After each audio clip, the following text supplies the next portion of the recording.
Akbar was a great empire, Alexander was a great king. कि छत्रपति संभाजी महाराज ने क्या किया था, क्या छत्रपति शिवाजी महाराज ने क्या किया था हमारे लिए। वो शेर नहीं रहा, लेकिन 23 साल की उम्र में उनको नहीं पता था कि उस शेर का छावा अब भी जिंदा है।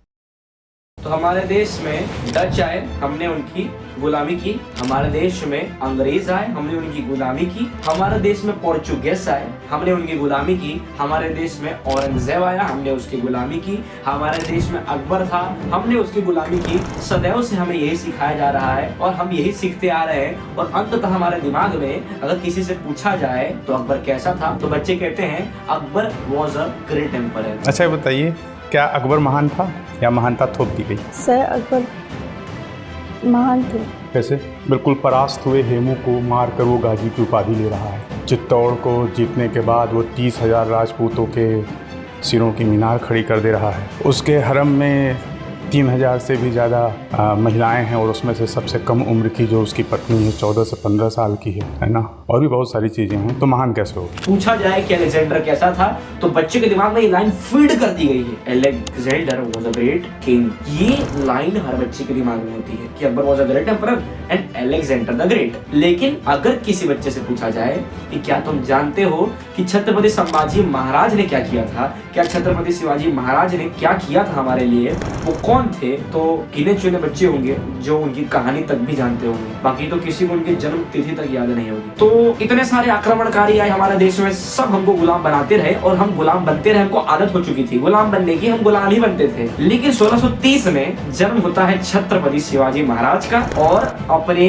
बाल्यकाल में ही वो अपने मन में हिंद देवी स्वराज्य, अपनी माता के सपने को अपने हृदय में लेकर के आक्रमणकारियों को मुंह तोड़ जवाब देना चालू कर देते हैं। और 50 साल की उम्र में वो हिंद देवी स्वराज का सपना, वो हिंद देवी स्वराज, हिंद देवी सुन रहे हो ना, हिंदुस्तान, हिंद देवी, हिंदू राष्ट्र, उसका सपना छत्रपति शिवाजी महाराज देखा करते थे। उन्होंने इस सपने को 50 साल की उम्र में यानी कि 1680 में उन्होंने अपना देह त्याग दिया।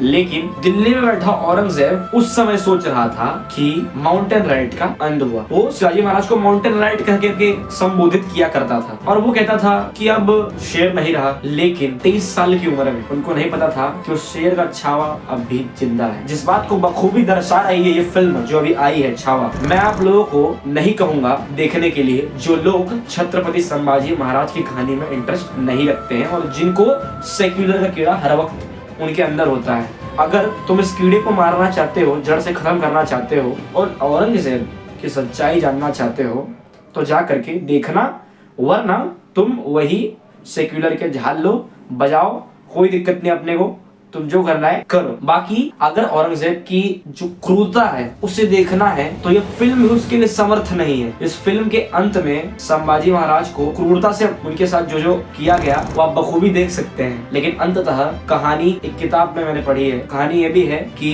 दर्जी को बुलाया गया था संभाजी महाराज के शव को सिलने के लिए, क्योंकि इनको इतना टॉर्चर किया था। लेकिन आखिरकार वो थे तो इंसान ही, टॉर्चर सहते सहते उन्होंने, कहते हैं ना कि स्वधर्मे धर्म श्रेयम परधर्मे भयावह, परधर्म स्वीकार करने से अच्छा उन्होंने अपने धर्म में मरना ज्यादा अच्छा समझा, ज्यादा श्रेष्ठ समझा और उन्होंने त्याग दिए अपने प्राण। और इस बात को बखूबी दर्शाती है ये फिल्म। उन सबको जरूर देखना चाहिए जो लोग, अब समझ जाओ किनकी बात कर रहा हूँ, जो बिस्किट पे और बच्चों की पढ़ाई लिखाई पर कन्वर्ट हो जाते हैं उनकी बात कर रहा हूँ। बाकी जो समझदार है उनको इशारा काफी है। मुझे तो ये समझ में नहीं आता कि जो किताब है वो अरबी में लिखी गई है, तो जो यहाँ के लोग हैं वो उर्दू बोलते हैं, ओरिजिन अरब यानी यूएई में है। अब समझ जाओ, बाकी ज्यादा कुछ कंटिन्यू नहीं करूंगा। तो यही बात है बस। तो यही कहूंगा कि जाओ और देखो उस मूवी को।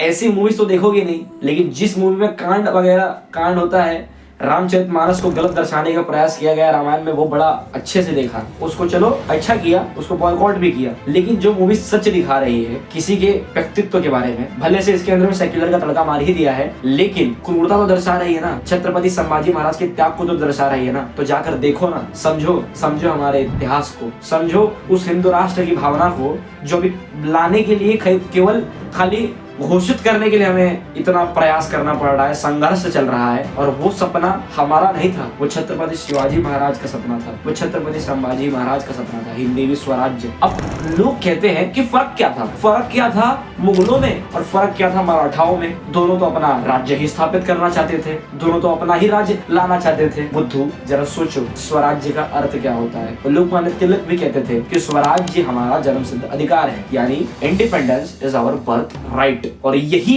बर्थ राइट जो होता है, ये मुगलों ने, जो ब्रिटिश थे वो और जो डच पोर्चुगीज थे, इन्होंने हिंदुस्तानियों से छीन लिया था। संभाजी महाराज यही चाहते थे कि हर वो इंसान जो भारत में रहता है वो स्वयं राजा हो, स्वयं शासक हो और उन सब के पास स्वराज्य हो, स्वराज्य की भावना हो, क्योंकि independence is our birth right. ये उनका सपना था। अब इस बात को ना जानते हुए दोनों को तुलना करना, कहाँ संभाजी महाराज, कहाँ वीर छत्रपति शिवाजी महाराज और कहाँ औरंगजेब, समझ जाओ लालच है उन लोगों पर जो औरंगजेब की पूजा करते हैं। बाकी आपने छावा मूवी देख ली हो तो कमेंट सेक्शन में जरूर बताना कि देखनी चाहिए या नहीं उन लोगों को जो अपने अभी सेक्युलर कीड़ा जिनके अंदर है। बाकी जय श्री राम। अगर और भी ऐसे टॉपिक्स पर बात करना है तो कमेंट जरूर कीजिएगा।